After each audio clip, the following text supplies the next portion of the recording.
Hi, now we're in part two where we're especially going to talk about the extra game. Now, to remind you about metagame, I want to talk about some of the classic games.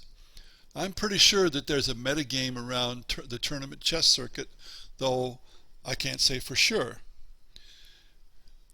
People find out about the tendencies of the other players who they're going to play. Notice that most of these games that have metagames involve human opposition. Reading your opponent is part of any game, but reading before playing based on prior performance becomes a metagame. So what's the extra game in contrast? It's what you do within the rules of the game when you're not playing a standard game session. For example, in a game with multiple players, you're not playing with other people. For example, putting together decks for specific purposes in Magic the Gathering. The simplest form of extra game is planning your setups or strategy for a war game, for example, setups for Stratego. In role-playing games, you have lots of extra game activities. It's what your characters do individually beyond the full adventure sessions. This might include asking in-game questions of the DM, GM, referee, whatever you call it, creating magic items, trying to gather information within the game via spells or minions, and so forth. Stuff that's not immediate, that doesn't require an immediate reaction, that you can talk to the referee about whenever the possibility occurs.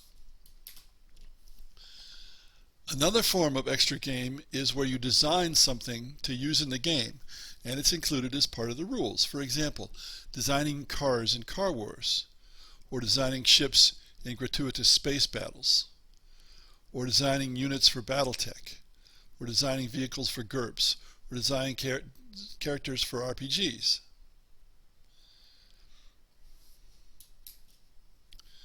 So what does the extra game add to the game? I think it's especially attractive to what I'll call hobbyists, people for whom gaming is a hobby as opposed to casual gamers. Or to put it another way, it's for dedicated game players.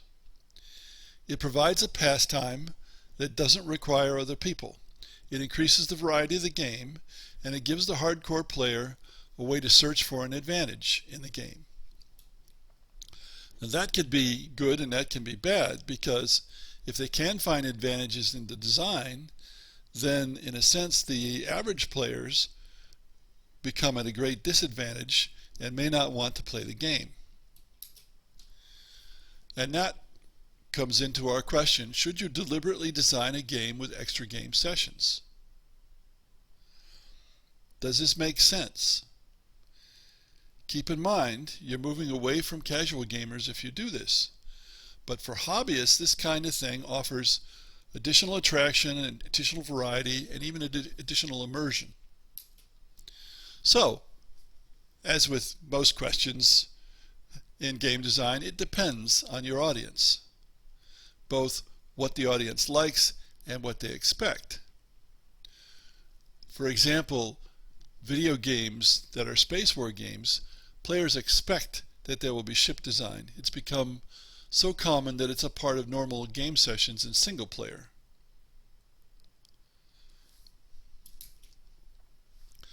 Now think about the playtesting involved here. It's tough to playtest extra game rules and even tougher to playtest metagame stuff. And of course, metagame doesn't have rules, almost by definition. You have to find testers sufficiently enamored of your game, the base game, to go into the extra game. And trying to test anything in the metagame is really, really tough. So generally, if you add one or more of these things, playtesting will take longer.